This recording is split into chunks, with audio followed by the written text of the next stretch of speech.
Hello everyone and welcome to the Bearded Geeks, the weekly grab bag of topics covering movies, comics, video games and TV. My name is Jags, I'm the Beard Master and Patrick Brown's here. G'day mate. G'day buddy. How are you? How you going? Yeah, good. How you going? Yeah, good. It's a sunny afternoon recording today. It's not a gloomy, dark evening with beers and quarter chicken and chips packs in hand. It's a bit different, isn't it? It is a bit different. We were going to record tonight. You're like, I'm free this afternoon. Yeah. And I was like, yeah, let's do it early. Because I kind of want to go see The Meg with Jason Statham. It's a megalodon. I love it. That just gets me on the trailer. That's like the most Jason Statham moment in those trailers. Do it again. When he's in the submarine or whatever and he's just like, it's a megalodon. The Stath. Love it. Best. That's the only Jason Statham impression I can do. I just imitate what I hear on the trailer. Yeah. It's a megalodon. I reckon it'll be a pretty good flick. It's the way you hit Don on the end. You go, Yeah. It's a megalodon. That Pommy accent. Megalodon. That's good. Remember when he was in the one with Jet Li? And he had a bit of hair. Yeah. Yeah, he had a bit of scruff, didn't he? Yeah, on top. He kind of spiked it a little bit, I think. Then they had those future guns, so like pew pew pew. Yeah. He looked exactly the same then. He just had a bit of hair. I was a big fan of that movie back in the day. Yeah, me too. I wouldn't know how I feel about it if I watch it now, because there's like a lot of Papa Roach on that movie. Yeah. I fucking hate Papa Roach. If only Bobby was here, he'd be like, heresy! Filth! No, I'm not the biggest Papa Roach fan. It doesn't do anything for me. Yeah. I used to probably when I was in like my teens, but not and early 20s, but not so much now. Yeah. Patrick Brown when he was in his teens. So, what secrets are you working on? You can tell us about. Ooh, not much. Not much. That's why they're called secrets. Yeah, I'm not allowed to tell you. Not much I can say. I'm working on some pretty exciting stuff that I can't wait to get out there. But no, it's been pretty good. But yeah, not a lot I can actually talk about. Actually, I can probably finally talk a bit more about the Into the Spider-Verse stuff I was working on, because I've seen a lot of that released out on Google now. They've got toy packaging. I saw some of the toys the other day. You saw them in Toy World, didn't you? Toy World, la-di-da. That was a fun project because they had me do not my style, so I had to adapt and do the style of the movie. You know how it's really kind of exaggerated. Yeah. There's no outlines at all. It's all just flat colors with a lot of. There's no gradients at all. They use like a lot of specks and spatters and dots and things. Yeah. Yeah, but it was fun to try and adapt to that, and a real challenge. But yeah, I did a bunch of characters and. Stuff like that, which you might see on toy packaging and things. So, have you got any of the toys? Did you buy no, I haven't actually been to check that out after you said it was at Toy World, but yeah. I will tell you a story actually. Yeah. This was yesterday. I was at work, and I'm working away on the shop floor, and I'm minding my own business, and then I look over, and there's this lady with her two kids, and the little boy is wearing a Spider-Man t-shirt, and it's got your logo on it. Oh, really? And in those moments, I'm always like, there's some of Patty's work. I'll pull out my phone and take a photo. And then I was like, no, Brent, you're not allowed to take photos of other people's children. That's really weird. Just tell Pat you saw another kid wearing his artwork on his t-shirt. No. So I saw a kid, which I did not take a photo of, wearing a t-shirt with your artwork on it. Oh, that's great. That's awesome. I think Mason's got the same t-shirt. I think it's that grey one with like the full kind of head and shoulders. When I go to drop him off at childcare, there's always about another 4 kids around that are wearing t-shirts that have got something I've done on there. Yeah, sweet. It's really cool to see, yeah. Do you point it out? And their backpacks as well. They got like Spider-Man backpacks. Do you like elbow the other parents and like, that's me over there? Nah. Do your best Jason Statham. You're like, that's me over there on that backpack. Yeah. Should do. No, I haven't said anything. You just run up to the kids with a Sharpie and like, you want me to sign your backpack for you? Stranger danger. Yeah, that'd be a bit weird. Where's the weirdest place you've seen your artwork so far? Aside from the biggest skateboard in the world or whatever it was. Yeah, I was gonna say something like that, but yeah, probably. Well, definitely tattoos. I've seen people get tattoos of my art. I've seen some awful tattoos of your stuff too. Yeah. I always happen to find them and I send them to you, screenshots. Yeah. There's this one guy, I think I've mentioned this before, but your Ben Affleck Batman you've got where he's like flying through the air and he's got the lightning and that behind him. The one you've got on one of your banners, one of your pull-up display banners. This guy full on got this massive Batman tattoo on his ass cheek. I saw that. I was just like, check this out, Bat. It was actually quite impressive. The ink work was pretty good. Yeah. Didn't you make a comment it was better than your own or something? Yeah. Well, it seemed it because it was just so sharp and clean. I was like, that's really good. It won't be. Give it another 20 years, it won't be. They're a bit wrinkly. Oh, no. A few pimples and stuff. Oh, Jesus. Arse hairs. You take it too far. A couple of arse hairs coming out his chin.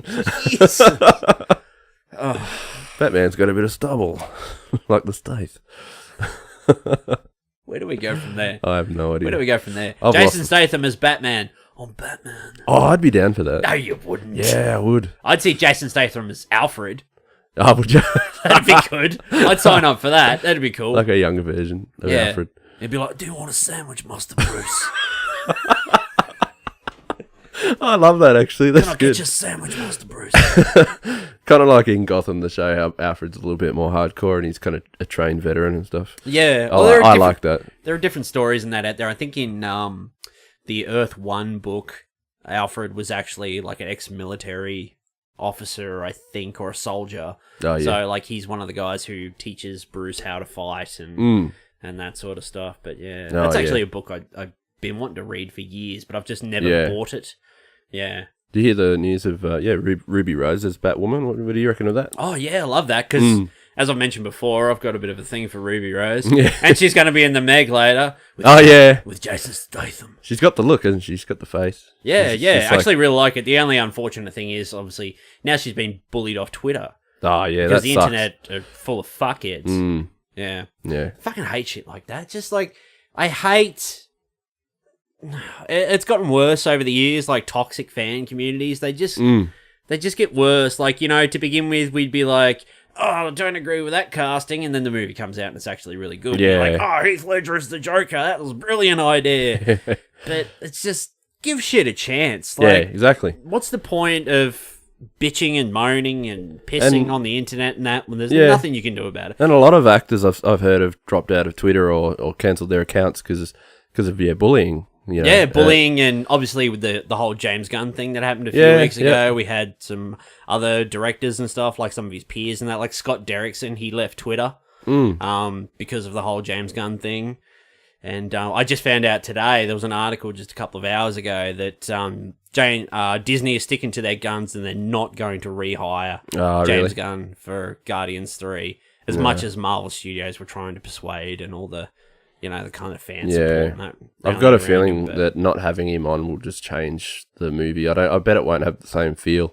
I don't know. Who knows? But I don't know. If you were going to bring someone in, I'd probably just bring in the Russo brothers because they've done enough Marvel movies. They've done Winter Soldier, Civil War, and they've done the last two. Well, of Infinity War, and they'll be doing the next Avengers film, Avengers 4.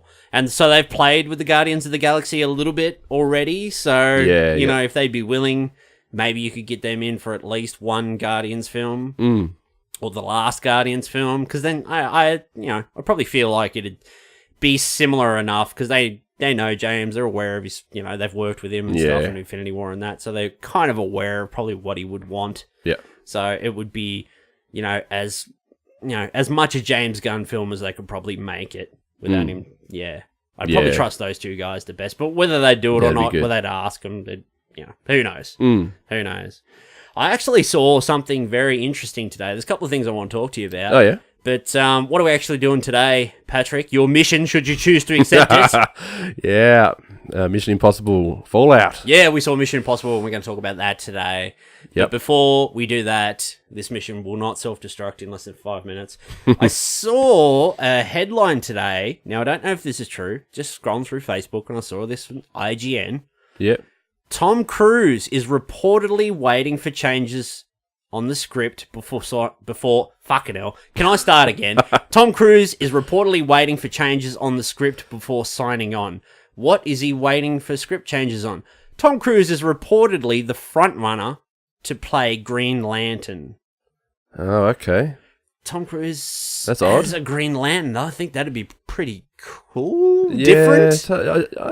it's Hal Jordan, maybe? that's not something I've really thought about, but I reckon it'd grow on me because I actually really like Tom Cruise.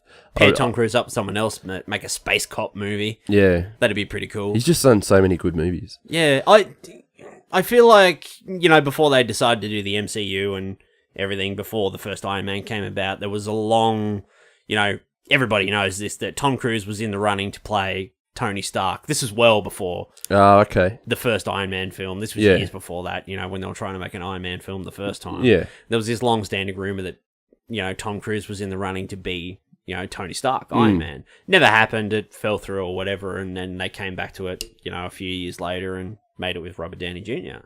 Yeah. But I don't know. Maybe now that's the kind of thing where Tom Cruise is like, I missed that train the first time. He's made a lot of great movies since, like Edge of Tomorrow, the continuing Mission Impossible franchise. Oblivion. I love Oblivion. That movie's good. But yeah, maybe it's just like, maybe it's time to try and get on the superhero bandwagon. Yeah. I mean, say what you want about him, he still is, one of the biggest movie stars in the world, for better or worse. Have you noticed he's moving a lot into, since the last 10 years, he definitely loves to do a lot more kind of action stunt movies where he does a lot of stunts. He seems like he really just has a lot of energy and he just wants to go absolutely nuts. So now he's going into the superhero thing. Well, he's got an idea of that. Maybe he just really wants those kind of action movies like that. Maybe. Yeah. Maybe, or he's just like, I missed that train the first time around. Maybe I'll try and get on this one. Push himself to the limit. Yeah. What do you think? Is he a bit too old for it, though? Like Hal Gordon, he's not really supposed to be in his 50s, is he? No, well, you could play Hal Jordan. Yeah. Why not? I mean, there are a billion other bloody, Green Lantern Corps members. There have been others. Who else have we had? We got Guy Gardner. I'm having a brain fart at the moment. I can't think of any other Green Lanterns. What was his name? Kyle Rayner. Fuck, I can't remember any. I'm having a massive brain fart at the moment. But, John Stewart as well. Was another Earth Green Lantern, or the Earth Sector. I don't know specifically what it is, but yeah. No, I wouldn't be opposed to that. Like, yeah, sure. Like, I'd go see that movie. Suppose they're trying to go completely different to an actor like Ryan Reynolds, aren't they? Because they don't want to, have that. They don't want to match anything from that movie. Yeah, So in Tom Cruise is definitely no Ryan Reynolds in the way of acting and humor and the way he speaks, all that kind of stuff. So, height. Yeah, maybe. So maybe they're just trying to go a complete 180 with the kind of person they're going for. Maybe. Yeah. I was actually saying this to someone at work yesterday. We got talking about Green Lantern for whatever reason. And they were talking about how bad it was, and I was like, hang on a minute. I was like, the best thing about that movie was Mark Strong as Sinestro. And I said, that was perfect casting. Like, you couldn't have picked anyone better to play Sinestro. And then I was like, did you ever see the after credits scene? And they're like, oh, no. I didn't even know there was one. And I'm like, yeah, there was one where you have Sinestro there, and he takes off his Green Lantern core ring, and he puts on the Yellow Lantern ring, and then his whole uniform changes to like yellow, from green to yellow, and he turns into like the first Yellow Lantern. And he's like, he's like breathing in the power, and I'm like, this is fucking sick. Oh, really? Yeah, it's really cool. It's a really cool little scene. I'll actually find it, I'll send it to you. It's really good. But like, I wouldn't be opposed to that. Get someone cool to play Sinestro on that as well. If I'd be up for it. They're going to have Sinestro on that movie. But it's one of those bloody internet rumors, mate, I heard today. Yeah. There was another bit of news the other day. I want to run this past you because you like the new Star Trek films. Yeah, I don't mind Last them. three, Into Darkness and Beyond. And yep. Yeah, I don't mind them. There was a article the other day because there was talks that for the next Star Trek film, they were going to bring back Chris Hemsworth as Kirk's father, because he was in the first 10 minutes of the first movie and then he died. Kirk. So they were going to have like a time travel angle where, the father and son come face to face. They've never actually met in person or whatever. So they're like, I was like, that's a fucking great idea. Like, get that for the fourth one. Apparently, they were negotiating the movie in that last week, in the last few weeks or whatever. But it's all fell through. Chris Hemsworth and Chris Pine, Captain Kirk, have both walked away from the table because there's not enough spawn, not enough moolah. Okay. Yep. because since apparently Hemsworth has had a contract with Paramount for Star Trek since the first movie, even though he was only in the first 5 or 10 minutes of that movie. He's had a contract ever since, but now that he's been in however many billions of dollar making movies and he's an A-list celebrity and he's a big draw, he wants, he wants a bigger pay packet. Yeah. Same with Chris Pine, after Wonder Woman, was a big success and everything. He was in that movie. He wants a bigger pay packet too, because the third movie was a moderate success. It didn't blow anything out of the water. It was a good movie, but it was a moderate success. Yeah. So Paramount were trying to, right, we don't want to spend too much money. Let's keep the budget down. Let's kind of pay everyone relatively the same-ish amount, because we don't want to overspend. We don't want to spend $400 million on this movie. It only makes $300 million. Something like that. So they're trying to keep their costs down, reasonable. Yeah. But now they've both walked away because there's, not enough cash in it for them. Yeah, I'm just like, is that really, I understand that the bit of ego, your A-list celebrities and that. I don't know how many movies Chris Hemsworth's been in that's made. I'd actually like to see his accumulated box office of all the movies he's been in. It'd probably be nearly fucking 10 he's billion done heaps, or 10 billion or something like that. It'd be something ridiculous. But, can't you just... Yeah, it's a good thing. I'm sure they still would have been paid millions. Isn't that good? Oh, yeah, isn't that good enough? It's not enough. Yeah, I mean, that's crazy. Just accept it. Just for a role like that, to be able to have the son and the father back together. Yeah. I mean, Chris Hemsworth's more, he's probably as popular now as he's ever been. This is his most popular. You can't look anywhere without seeing Chris Hemsworth. He's doing the next Men in Black film. He's going to be in that. Oh, who's he in that? Oh, it's going to be another Men in Black film. It's going to be set, chronologically with all the others. It's not going to be a reboot or anything. It's going to be... Cool. But he's just going to be, I don't know, Do you reckon he's the main center? Yeah, I guess he'll be... the main dude. Him and Tessa Thompson, they were both in Thor.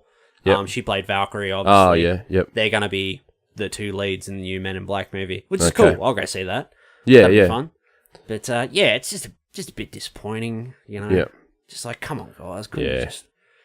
I can understand Chris Pine, but I thought Chris Hemsworth would be... Especially a big title like that. I mean, just take it. Just go for it. Yeah, just, well... Have that under I suppose. Have Star Trek under your belt. It's pretty good. Bit of ego in that, I suppose, goes a long way. Hey? Yeah, more money, pay me more money. I'm a big box office drawer. I'm going to bring millions to this movie. Yeah. I want to be paid accordingly. They were probably waiting for them to say... bump up the price and go, all right, fair enough. I don't think they want to, though, because it's such a big ensemble cast, and you have to pay so many people, Someone like Simon Pegg comes in, and, Chris Hemsworth's being paid $10 million, and he's only been paid $500,000 or $1 million or something like that. It's not gonna... Yeah. Anyway, that's unfortunate. We haven't talked about this. There are a new Red Dead Redemption 2 gameplay trailer. Yeah. What about those horse balls? Oh, yeah, those horse nuts. Somebody put a post up the other day. They're like, somebody's designed those balls and they've come up with the physics. So, when the horse runs, what's happened? Which way do they swing left to the right? Do they bounce up and down? Do they back and forward? What happens? What happens? Oh, I feel sorry for it because, a lot of the players are going to aim straight for the nuts. Oh, don't say that! That's just, first thing they'd be like, there's horse balls, let's shoot them. See what happens. I'm going to castrate this horse. That's fucked. I just thought of that. People are going to shoot all those horses in the balls. That's fucked. I know. It'll happen. I'll come up behind it with a knife, come here, boy. What about, there's a lot of animals, they might have bears with balls. I mean, they might have bears with balls too! Or badgers. Yeah, yep. Vultures. Do vultures have balls? Probably not. Probably not. Vulture balls. Do they have dags? Are there dags in the game? I reckon. They'd have to. Oh, yeah, there is. In the last trailer, they had the dog barking and the chickens or whatever. Yeah. Yeah. Looks really good, though. Yeah, it does. It looks so good. I got really excited when I watched that trailer. I had to watch it 3 more times. Yeah, I watched it a fair bit, actually. Yeah. I watched it 3 or 4 times. I watched it on the big screen as well. Just, so good. The gameplay scene that got me was where Arthur's on the ridge and you can see the mountains in the background. Yep. And he's circling around on the horse and the horse is kind of prairie dancing and then he gets the gallop up and then runs off. Does that little prance thing. Yeah. I was like, fuck me, that's what I want. It looks awesome. And just I know I keep going on about like a campfire, just being able to sit under the stars, and you're like hanging out with your whole posse. And I just want to do stuff like that and just chill out and go hunting for pelts. Sell them off. That'd be the best. The gator, what about that? It's like he goes into the swamp area and there's gator balls. Gator balls. But its eyes are like reflecting from the moonlight and stuff like that. Yeah, that looks really good. Yeah. Just like the detail, like the realistic reloading, like you can see all the shells going into the gun, like realistic reloading. Every bullet. Yeah. I think I'm going to get really attached to the horses in that game because that's a big part. You have a relationship with the horse and you get its respect and it's not so scared later on kind of thing. It's like Metal Gear 5 where you had D-Horse and whatever and you built up the bond with the horse and he could do more and then you unlocked more things. I think it's going to be heartbreaking if that dies. I mean, obviously, don't say that. Your horse is going to get killed or something at some point. It's just going to be shattering, I reckon. Because I'm going to really just put some time into that horse. And the times you can spend in the camp too, like you can do things like you have to feed the camp, so you have to go hunting and stuff. You can get to know them. You can sit down and listen to stories, and the more interactions you have with members in the camp could unlock further missions and stuff. So Did you see in the gameplay trailer, there was a little moment around the campfire. If you pause it just at the right moment, you can see John's future wife and kid, Abigail, and his little son Jack. And they're all sitting around the campfire. So John Marston's there as well, and you can see all the younger version of him, and they're all just sitting there. It's like that's kind of what I was hoping for, just to see a little bit more of their history. Yep. And back when she's like, she was a working girl. Yeah. But then she quit. Yeah. She comes straight. Yeah. There was that rumor last year, obviously because in the first Red Dead, spoiler alert, you play as John Marston and he dies. And then it jumps forward a couple of years and you come back playing as Jack, his son, when he's turned 18 or 19, 20, whatever. I think he's like 15 in the game. He's got a bit of fluff. Yeah, he's got a bit of butt fluff on his chin. But and then you play as Jack, and then once you finish the game, you can continue to play, but you play as Jack Marston. There's that rumor, I think it was last year, you play most of the game as Arthur Morgan, but then getting at the very end of the game, you switch to John. So you start to play as John. Oh, cool. So it's like you finally leave the gang, and then you set up your homestead, like Beach's Hope. Oh, that'd be good. And then like all the after game stuff, you play as John Marston. Yeah. Oh, that'd be nice. Yeah, so that would be like a good, like, if that's true, that would be like the most like fitting full circle for that sort of game series. That'd be really, really good. I would shit. I'm in tears. I'm in tears now just thinking about it. I know. Oh, it's cutting me. There's so much in that game that's going to happen. Like, you can see how John gets his scars, like, because obviously they've still got stitches in them. Yeah, fuck. And all that kind of stuff's going to be unraveled. How it all happened. And what's it going to be like though? Like interacting with John in the game. Like, I know. Go and do mission because they never focus primarily on John in the trailers and stuff. Like, he's always in the background. Yeah, like, there's cut to a shot of him shooting, but you don't see his face. You don't even hear him talk, I don't think. Yeah. So I think they're kind of saving all that. They're really putting the focus on Arthur Morgan, which is cool because I like Arthur already. And they're going to touch on John's story a lot. There'll be a lot of dialogue between, like, you'll probably see a lot of bad stuff going on there. So that'll be good. I'm looking forward to playing as Arthur. I kind of want to see,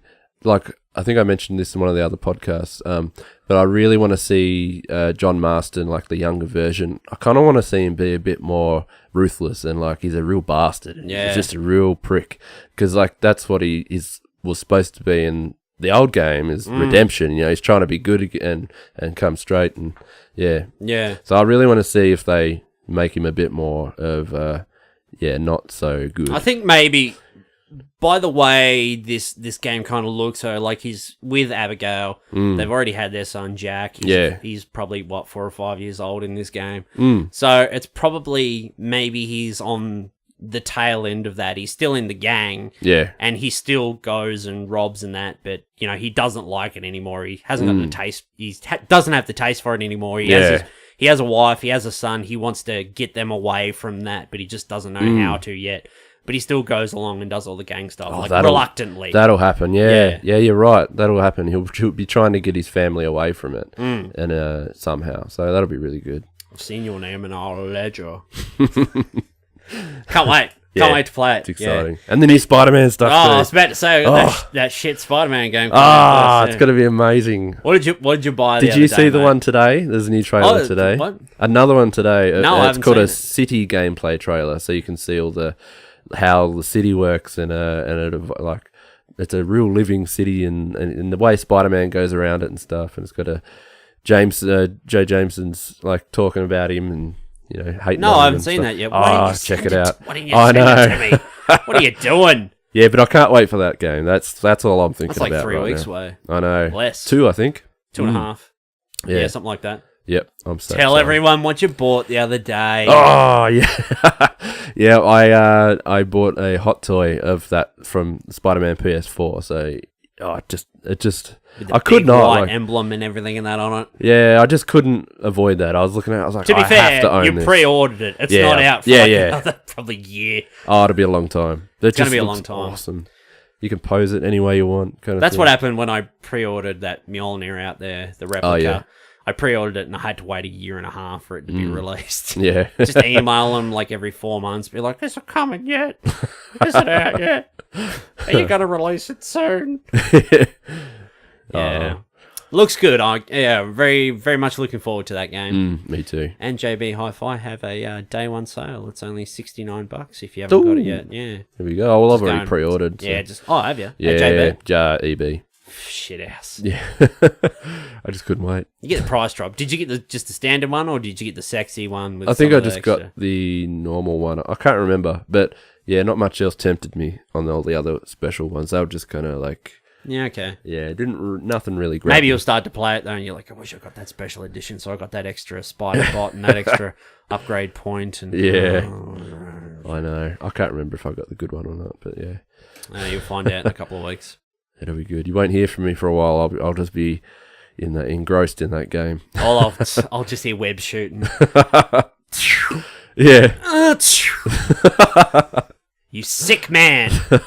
Let's talk about Mission Impossible. Yes. Let's do it. Is that how it goes? I loved it. Loved it. Me too. I loved it. Let's go back. What before this movie came out? Let's just forget about the newest one at the moment. What's your favorite Mission Impossible to date? Okay, to date. Do you know what? This is nearly my favorite now. This one. Yeah. But before that, it was 3. Mission Impossible 3 was always my favorite. Yep. They're on par. They're like right next to each other. Right on top. That's how good this one was. And 3 for me, that was amazing. That blew me away. I really liked 3. I really liked it. 3 too. But when I saw 4 and 5, I'm like, Ghost Protocol 4 is my favorite for reasons. Yeah. But we'll get back to that shortly. Fuck man, Kate and I, we're massive Mission Impossible fans. We've been and seen the last 2. I took her to see Rogue Nation, and I took her to see this one. We went and saw this last week for our birthdays. Yep. And we fucking loved it. The worst thing is because when I go to the cinema, I'm very aware of the drink I have, so I don't drink it too fast, so I don't need to pee while I'm watching the movie. But I always get a Fanta, but I only ever drink Fanta when I go to the cinema. I just like that orange taste, So I'm sitting there and I'm drinking my Fanta, but I'm so fucking immersed in this awesome movie I'm watching. Drinking away. And then I'm getting about to the halfway mark of the movie, because it's a 2.5 hour movie. Yeah. And then I'm sitting there, and it was after the bike chase, the bike and car chase in the city. I was sitting there, I'm watching it, and I'm like, I am busting for a piss. Hurting for a squirt. And I was like, would it be bad if I pissed in this cup? No, I wouldn't do that. I wouldn't do that. First impressions of the movie.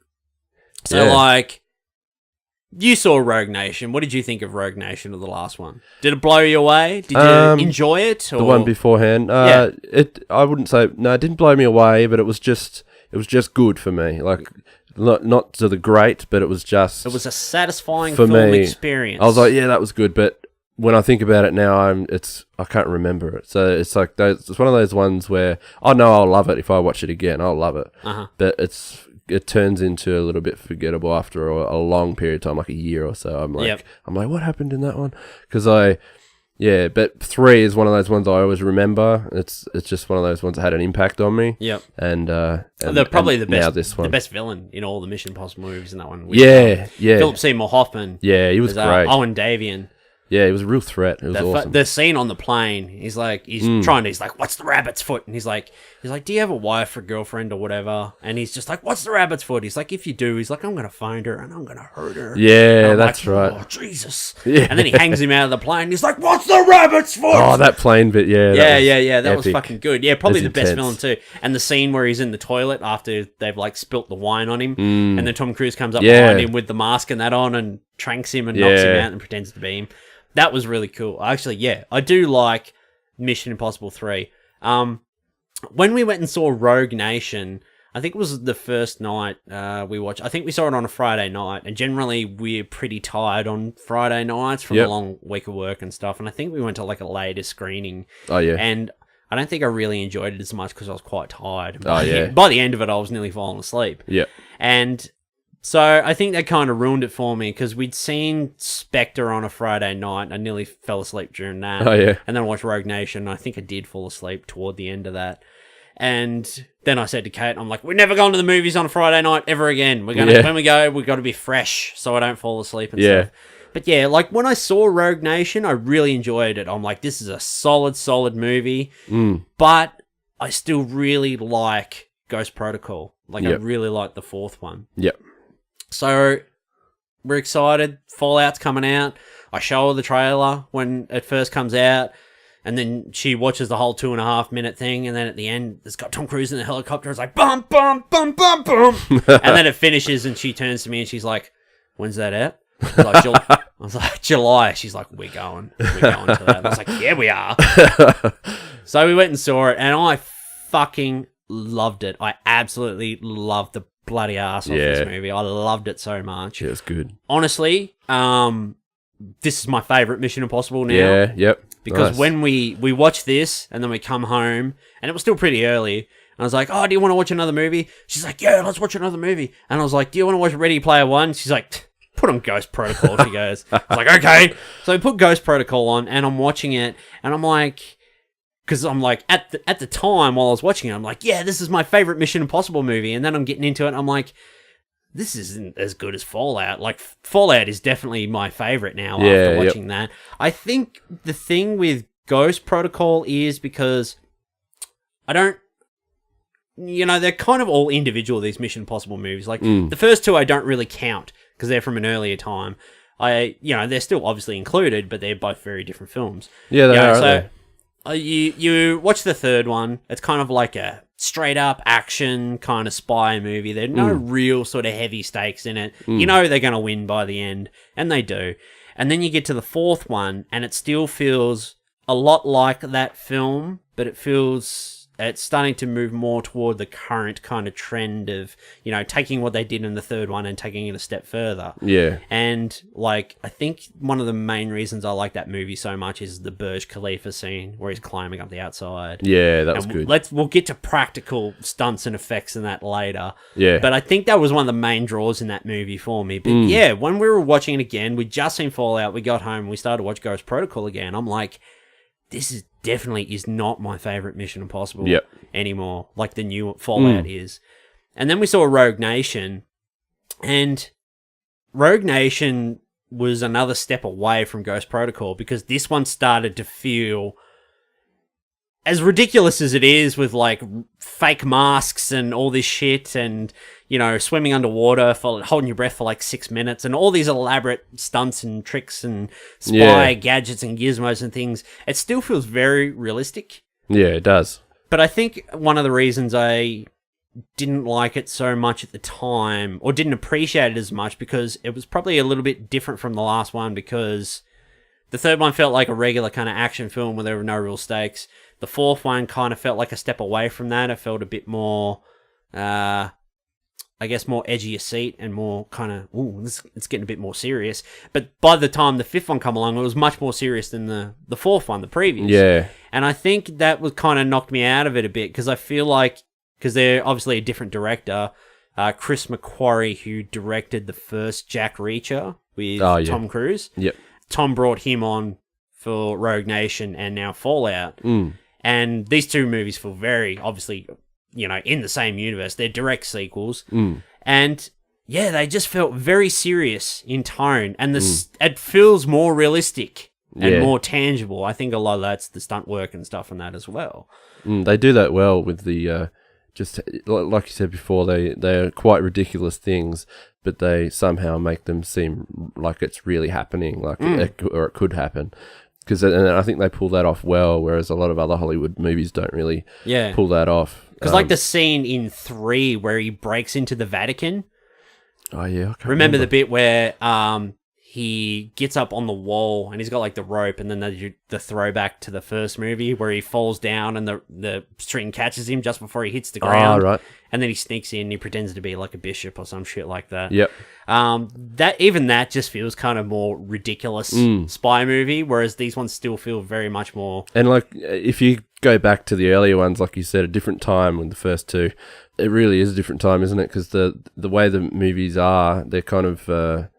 I suppose that's kind of the era where, you had like speed and all that around, like it was quite over the top, but, especially in the second one, they went pretty over the top. Even in the first one, like the helicopter in the train tunnel. Yeah, and the tone and stuff is like your typical action movie that you might have had back then in the 90s or the early 2000s. Yeah. But now it's quite more realistic. And have you noticed in the new one as well, in Fallout, they're kind of touching on a little bit more humor as well. They're kind of just throwing little dabs of humor in there, which is pretty funny. Inject just a little bit more fun in there. They're very serious. Just like that bit when they had the big fight in the restroom, and I suppose I can't really say much, but there's like some blood later, and he slips on it. It's just like a bit of a slip. He loses his balance and tries to catch himself. Yeah, and it's just like stuff like that.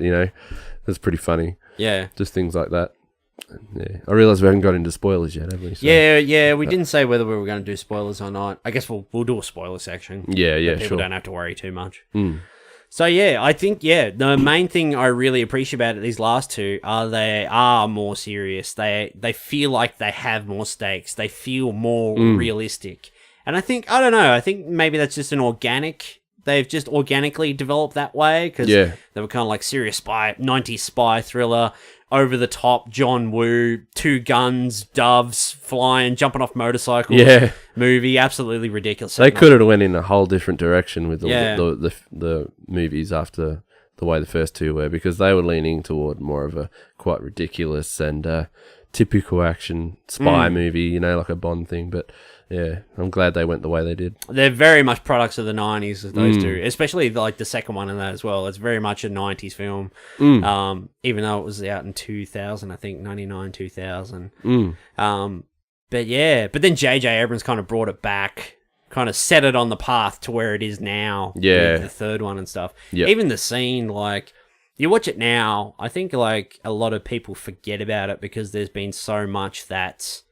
They've had so many big set pieces going through the movies that they forget about this one. Remember in the third one where they're on the bridge and they get attacked and the drone, and the drone shoots the missile and Tom Cruise is running towards and it blows him back. The screen, and the explosion blows and it blows him sideways into the truck. Yeah. Like when you first saw that, you're like, whoa, Jesus, did you see that? That was a real explosion. That's actually Tom Cruise like being like yanked into a truck. I remember that. Yeah. You watch the extras on that and they're like, I don't know how many times they did that. They probably did it 20 or 30 times. But Tom always knew. They could never get it because Tom always knew when the explosion was coming. He's like, don't yell out. He's like, just let me run. And then when it gets to the point, he's like, just fucking yank me. He's like, don't tell me when, just let me react. Yeah. And they did that, and that's the take they used in the movie. So, they just got him to run. And then when they were about to hit the explosion, then they got the guys on the wire to just yank him without him knowing, without warning him. He's no running, and it's like, ready, Tom, 3, 2, 1, yank! Yeah. And it just didn't look realistic. But then they did that without him knowing. Yeah, that's quite a memorable and that's moment. the take they used in the movie. I love that scene too, yeah. But yeah, like that was like the biggest thing, like in that movie. That was like the stunt of the movie. Yeah. There's the stunt later on where he runs and jumps off the building when he's in Hong Kong. Yep. That one's really cool. Yeah. And the running at the end, you know, where he's running, I think it's like I don't know. There's like the bit of the river there or the creek, and it's got like, they just have like this big tracking shot, like of the camera on the wire. Yeah. And Tom's just running, and he's got the phone up to his hair, and I was like, I've never seen Tom Cruise run so much. I was like, that was really the first. He's got a real sprint on him, hasn't he? Yeah, that was really the first Tom Cruise serious running movie. Yeah. But yeah. Best part of 3 was, for me, was the end when like he's got the chip in him that would explode, but for it to deactivate, he has to. He's got to defibrillate and die. He has to actually die. Yeah. To deactivate it, or that was fucked his up. head will explode or something. But and then they she revived him back. That was amazing. I think maybe we should talk about the plot of this movie. Yeah, we should. Yep. So the plot of this movie is Ethan Hunt and his team with Benji Dunn, Simon Pegg, and Ving Rhames. And I think that's the 3 of them. There's the 3 of them. They're after these plutonium cores. So they're trying to track down these plutonium cores. They set up this meet and buy. They're going to get them. Shit goes sideways and they lose them. And then they kind of got to redeem themselves by going to find, these cores, because they fucked up. But now that the CIA's on their ass and the head of the CIA, she has her CIA dog, like Henry Cavill, puts him on their team with them, to help them retrieve these plutonium cores. Make sure they don't fuck up again, And then, they get looped up with Solomon Lane again. He was the villain in the last movie. And then, nukes and typical Mission Impossible spy movie. Really good stuff. Don't want to go into too much. But, that's a general plot, They lose plutonium cores. They gotta get them back. There's going to be nukes. Yeah. It's going to be fucked. 3 nukes set off at the same time in specific places. It's going to fuck shit up. Yeah. It's not going to be good for anyone.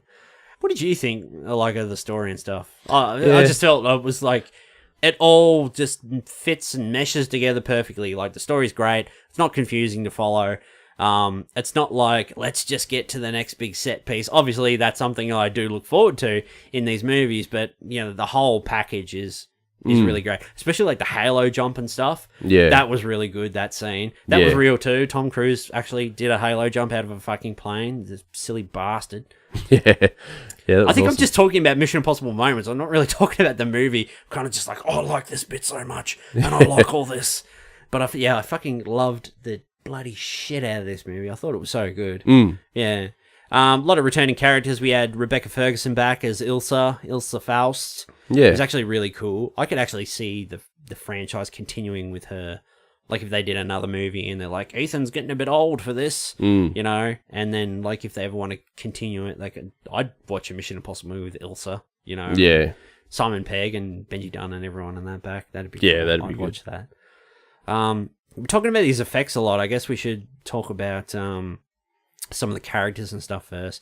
What did you think of bloody Henry Cavill? What about that mustache? Yeah, Henry Cavill really can wear the fuck out of a mustache. Yeah. It's not a look that everyone can pull off. Nah, he'd grow a good beard. He does grow a good beard, actually, full beard. Yeah, he had a beard in Man of Steel. Yeah. Yeah, that really suited him for that.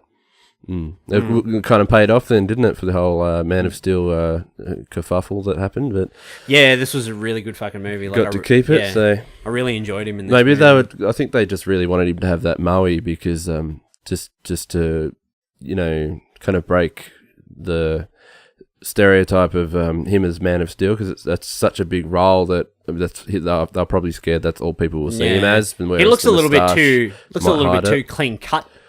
Yeah. When he's got a clean shave and stuff, probably to separate him from the whole Superman thing and that a bit, Yeah, trying to just because in this one he's meant to be a bit more, if you guys fuck up again, like Henry has, license to take you down or shit like that. He's one of those professional. Kind of, he's an expert. Yeah, he's pretty much like, because Ethan Hunt gives him shit because he's like an assassin. You're pretty much an assassin. He's hunting down what are they called? The Syndicate from the last movie. He was hunting down like Syndicate operatives, and Ethan Hunt has this line in the movie. He's like, this is why we don't know anything about the syndicate, because every syndicate operative we find, you never bring them in, you just kill them. You're like, so he's pretty much just a glorified assassin. Like in this movie, he just hunts. He's just like, it's the job, man. He's like, you got a problem with the way I do things? I'm like, oh, Henry Cavill. But yeah, he's fucking built in this movie. Like the best shot in the movie, it's in all the trailers where he fucking in the bathroom where he fucking reloads his arms, I love where he that. cocks those arms. Like that is the best. He's so brutal. He's just so beefy. Can we talk about the bathroom fight? Yeah, because that was so fucking good. The scene where he flips him and throws him through the window. That whole scene was probably one of my favorite standout moments of the whole movie. I know there's a lot of set pieces, but that one was really good, and it was kind of nice to see a scene like that. I feel like I haven't seen something like that in a long time. It just gave me a good kind of throwback to old kind of like the Raid and stuff, where it's real brutal and it's real like a real manly fight. Even something like True Lies, because remember the bathroom scene from True Lies?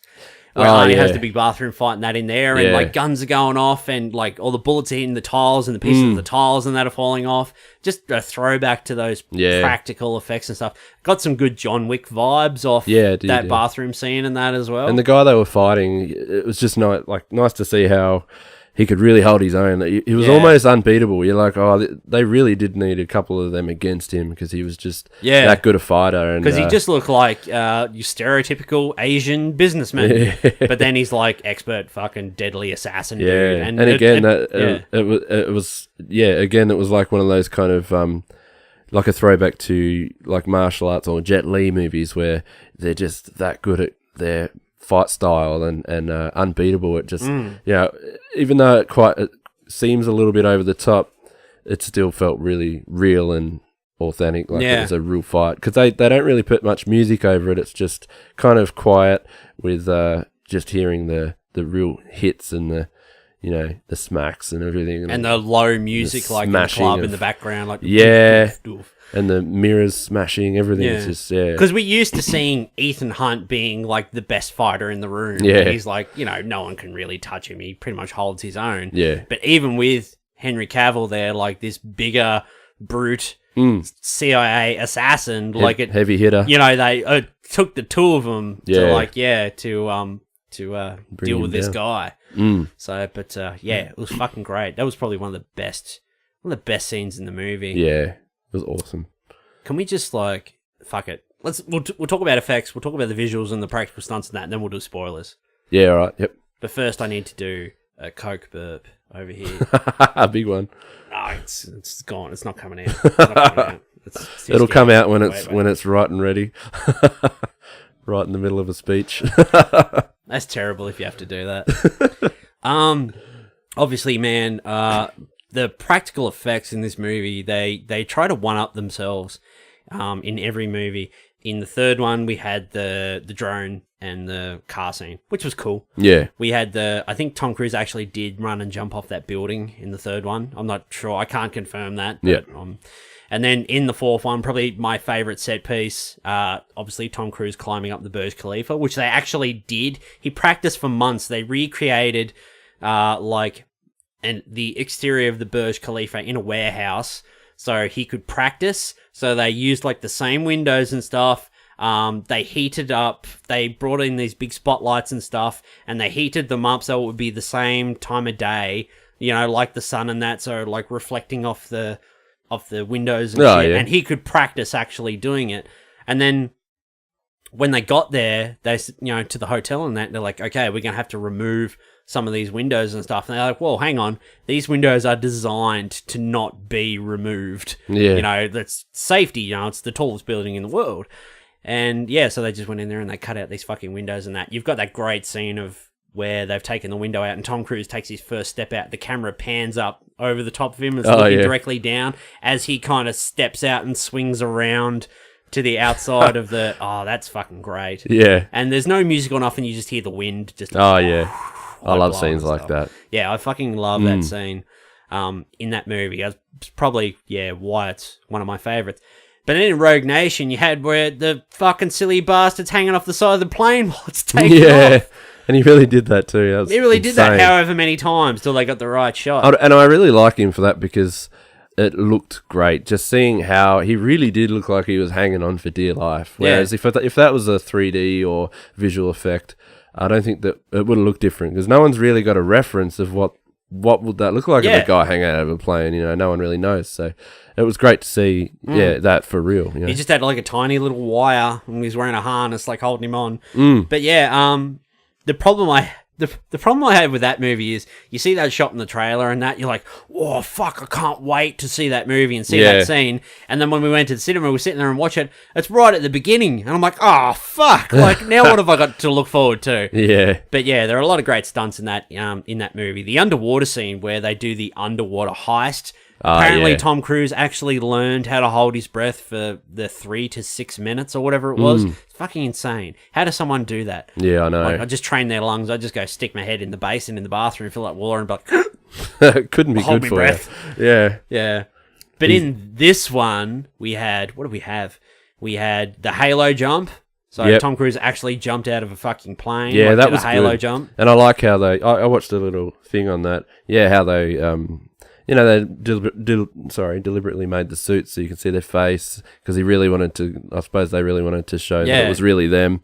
That's one of the main things they wanted to do, I suppose, and just how. Apparently he jumped out nearly 100 times to get that shot. Yeah, they did 100 test flights or whatever. Practice runs and stuff. That's Make sure awesome. they get it right. You watch the behind the scenes thing and you see it's actually like Tom Cruise the shot in the movie is he's there with Henry Cavill and they open the back door of the plane and he walks out, looks down. The camera is like one shot and then it walks back to Henry Cavill and he's like, all right, get ready to go or whatever. And Henry pulls out his oxygen thing or whatever. And then he runs and jumps, which is obviously probably fake. And then Tom runs and fucking jumps out of the plane, but the guy running in front of him's got like the camera, like he's holding, like he runs out and jumps backwards and he's falling because you watch it in the behind the scenes thing. Yeah. But then you got later on at the end of the movie, the helicopter chase where Tom Cruise is actually hanging off this rope and this cargo underneath this helicopter.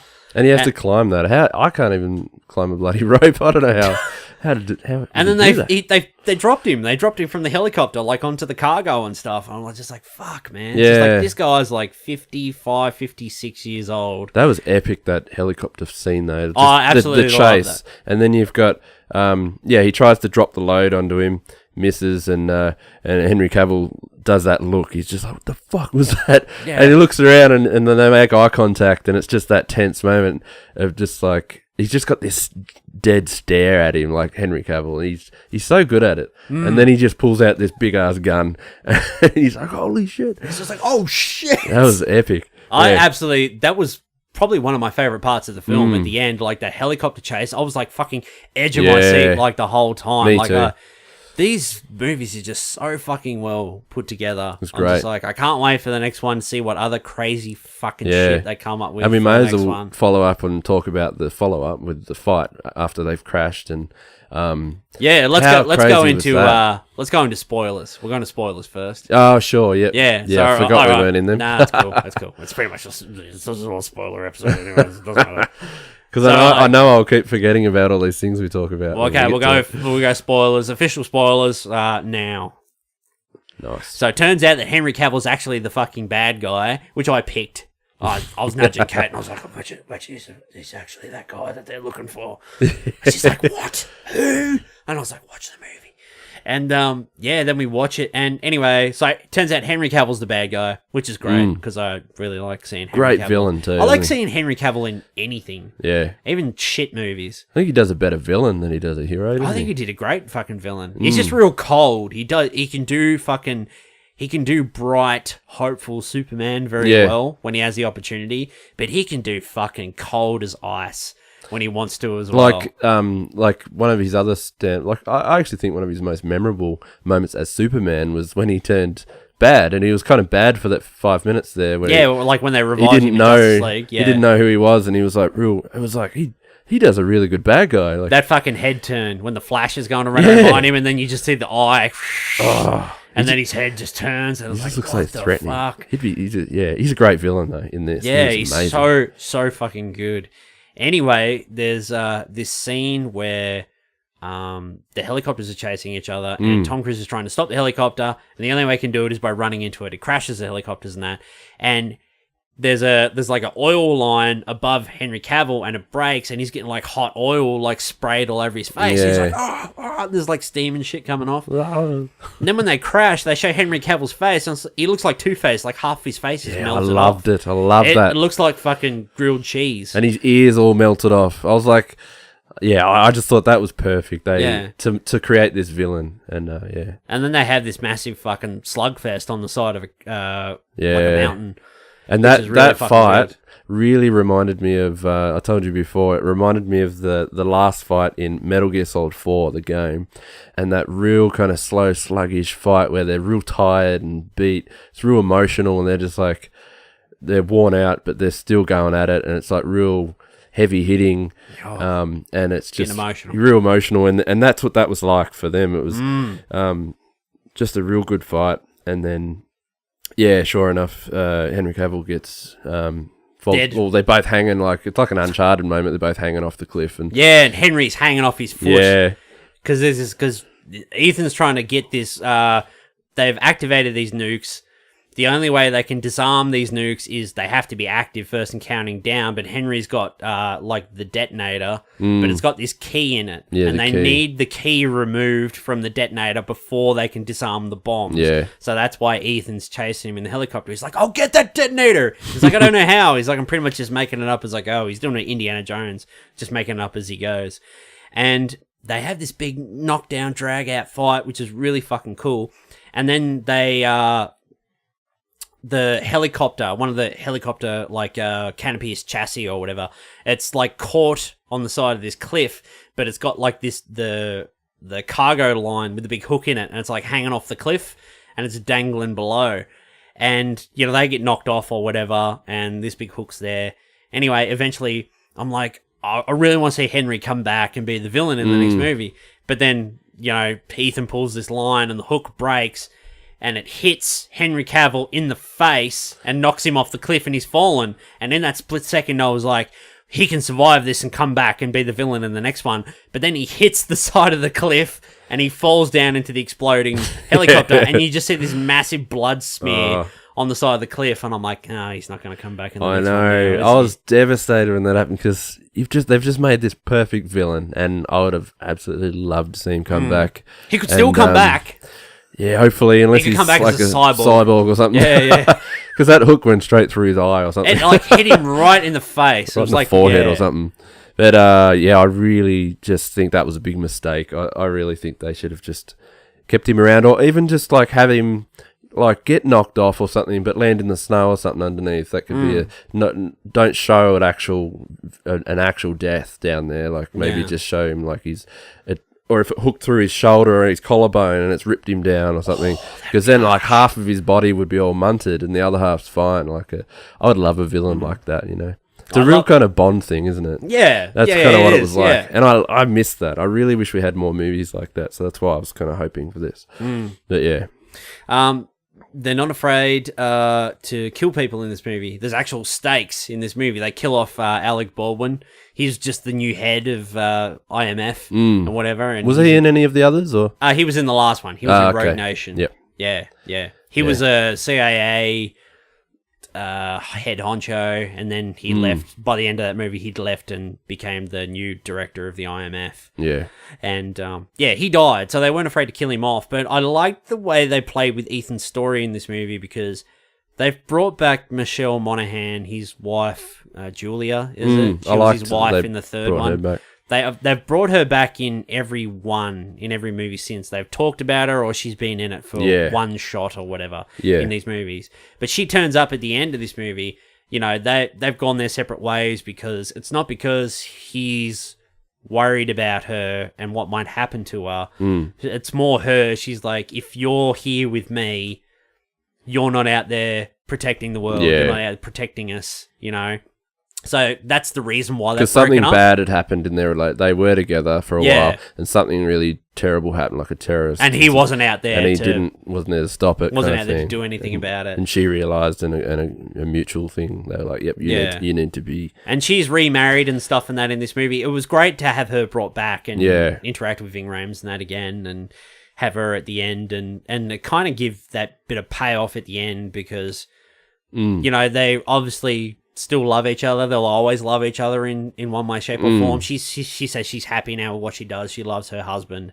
Yeah. But she's like, she feels safe at home knowing he's out there. Yeah. And he'll always be out there.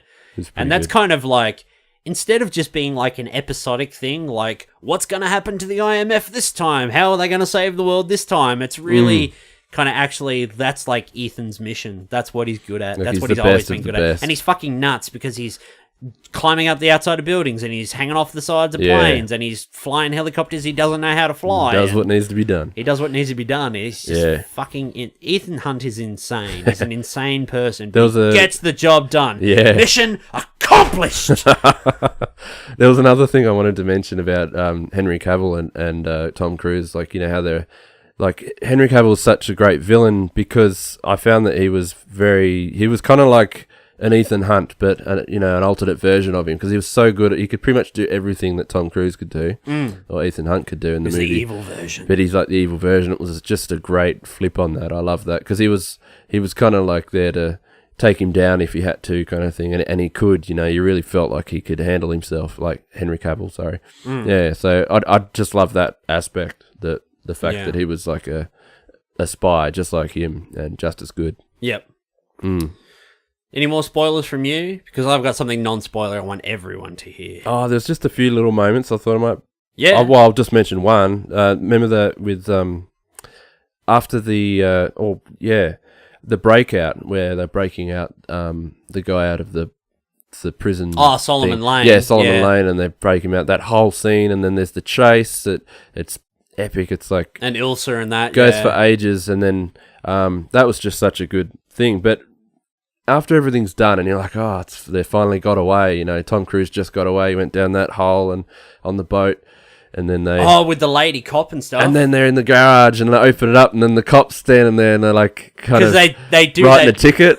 She's writing a ticket. Yeah, they do. They do that bit in movies where...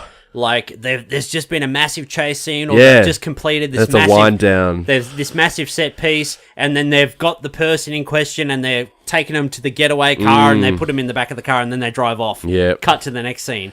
Well, they actually kind of flip it with this, because they get to the car, and they're about to load him up, and Tom Cruise opens the garage door, and directly outside is this lady, a police officer, and she's just writing like a parking ticket, and she sees them all standing there, and that was great. Ving Rhames has got this guy tied up, and he's about to put him in the back of the car, and that was just like I said before, a little bit of that humour that they've dabbled in this movie here and there. That was a little bit of humour that quickly turned serious, you know. Yeah, but it was also very heavy too. It was heavy, and that was a real memorable moment too. Yeah, you really feel for that cop. Yeah, that was actually that's a good point. That was a standout moment in that was movie. one of the greatest scenes in that whole thing. Like, it really made that whole chase scene really had something, you know, at the end of that was really impactful. And and the way he kind of saved her life from these goons that were just about to pop her in the head. Yeah, you know. She was just like this beat cop, you know, just happened to be in the wrong place at the wrong time, and she's, you know, completely out of her element with all these super spies and stuff. Like, this is a world she doesn't know, and she's just unfortunately been dragged into this, and Ethan Hunt, being the top bloke that he is, you know, wants to save her life. You really see a side of him as well that was real compassionate, like the way he went over to her and he's like, "You're going to be okay," and he puts his hand on her, and it's like calls for backup. He really kind of makes her feel like she's safe and now. Apologizes to her. Yeah. He's like, "I'm so sorry." And I just like seeing that side of him as well. He really made him look more like the hero. You know, more empathetic in that as well. Yeah, exactly. Definitely. Yeah, that was good. You got any more there? Because I want to talk about one. Yeah, sure. When he's chasing after Henry Cavill, it was just after the scene after Baldwick died, and Cavill's gone, and now he has to run after him, and he's running through buildings and stuff, trying to jumping out windows. And that was quite funny too. Like he's going the wrong way. He's like, "No, your left, my left," or whatever. And anyway, when he finally tracks him down to that building and goes in, I just love that moment where he just grabs onto the elevator. And he's hanging off the bottom of the elevator, and then he looks up and there's just Henry Cavill just looking down at him. And that moment there was great. I thought that was just, and he's just like. Really? And then he shows him the photo and stuff. Yeah, and that photo, and I just really liked that scene. I thought that was great too. So, but yeah. And then what else? Yeah, we've already talked about the helicopter fight and end fight, and that's all I had noted down. But yeah. All right then. What did you have next? We'll go end of spoilers then. Okay. End of spoilers. One shot I really love in this movie, it's in the trailer and that as well, is the scene where they break out Solomon Lane. He's in the back of the police van, but the camera's fixed and he's like sitting on the side, and they actually they must have had it on like a dolly thing or like a cylinder thing. So when they flipped the camera was fixed, but when they flipped the car around, like the water's filling, so they must have had him upside down. But just the way the camera's fixed and it looks like the car's the right way up, but the water's like filling. It looked on unusual, an angle, like it? up to him. The gravity. I just really liked that shot. I just really like simple things that was like clever, that. wasn't it? Real clever. You know, let's fix the camera, but we'll actually tip it upside down, so when it's filling, it fills, the other way. Yeah, gives you a sense of being uneasy as well. Kind of, you're like, whoa, what is that? Unbalanced. Yeah. You're kind of getting your head around it. What's going on there? I fucking love that. Yeah, we should watch the trailer again in a minute. Yeah, that was epic. Patrick Brown, Mission Impossible Fallout. What would you give it out of 5? Ooh, I'd give it can I go in points as well, like a 0.5? You can do whatever you want, mate. Yeah, 4.5 is me. That's what I'd give it. I'll give it 5 out of 5. Oh, nice. I thought it was brilliant. Yeah, nice. It's definitely my favourite Mission Impossible film now. Yeah. And it's going to be fucking sexy on 4K. Oh, I reckon. I'm actually looking forward to getting like Rogue Nation and Ghost Protocol on 4K. I don't really care too much about the first two. Yep. Because I've looked up like a lot of 4K reviews and that, and I know for a fact that they're awful. Yep. They're not worth buying on 4K. You're better off just to buy the Blu-rays because they look exactly the same, if not worse or whatever. But 3, 4, and 5, they just progressively get better as the movies go along. So I really hope they keep them going. I just want to see more and more. I don't want him to end. I don't care how old he gets. I want him to keep going. Yeah, well, you can't do it forever, obviously, but as many more Mission Impossible movies as we can get. Yeah, I'd love that. Yeah. And I'd love to see Christopher McQuarrie come back to direct the next one. But then he's also talked about, Chris McQuarrie, is that he'd love to do Man of Steel 2 with Henry Cavill. Oh, yeah. Yep. So I really want a Man of Steel 2. I do too. I mean, we haven't had a Superman, just Superman movie for so long. I just want, like, the definitive Superman movie with Henry Cavill. Because obviously, if he's going to play Superman, maybe he'll probably only play one. Yeah. At least once more. Maybe 2 if we're lucky. Yeah, now that he's established as he's got his head around, to make him a little brighter and a little bit more of that. I think that he could do a really good Superman movie now. That the Man of Steel's amazing, don't get me wrong. But I love Man of Steel. I'd love to see one that's a little bit more lighthearted, and he does a lot more simple stuff too, like just saving everyday people from things. Because we haven't really seen that. Cats out of trees. He's always fighting things above his kind of level. So then I'd like to see him just doing more regular stuff alongside stuff, as well. And obviously with a big storyline thing that's a bigger threat, but I want to see more of the basic stuff like that Christopher Reeves used to do in those movies. I just miss that kind of Superman. Absolutely. On the ball, mate. On it, mate. I do love Man of Steel. I do love them. And I do really like Batman v Superman, but the ultimate cut, though. Yeah. Not the theatrical cut. There never should have been a cut version. It should have just been that one version, but unfortunately, that's what do you think of Jason Statham cast as Man of Steel? Superman. Lois. He'd be a good Clark Kent. Where's Lex? Tell me where Lex Luthor is. I can't do it now. The Stace. Just get him to fight a giant shark. Superman. Gotta fight King Shark. Yes. Patrick Brown, if people want to find you on the internet and see what you're up to and what arty things you're doing, where can they go? I'm on Instagram a bit these days, so that's Patrick Brown Art on Instagram. You could also find me on Facebook under Patrick Brown Art, and DeviantArt under Patrick Brown. Just Patrick Brown on that. And, yeah, and that's probably about right. What about some selfies, mate? You can put some selfies on Instagram? Nah. You sure? I don't know. I don't reckon. Comment below if you want to see more selfies from Patrick Brown on Instagram. Let us know. If you want, where are we? I better do my thing. Yeah, If you want to find the Bearded Geeks, you can find us on Facebook, facebook.com/Bearded Geeks Pod. If you want to listen to the show, we're on YouTube, we're on SoundCloud, and we're on iTunes. But you can also find us on pretty much on all your podcast apps, Podbean or whatever. Just search for the Bearded Geeks, you'll find us. We're pretty much on everything. iTunes filters down pretty much through to everything, so you can pretty much find us in most places.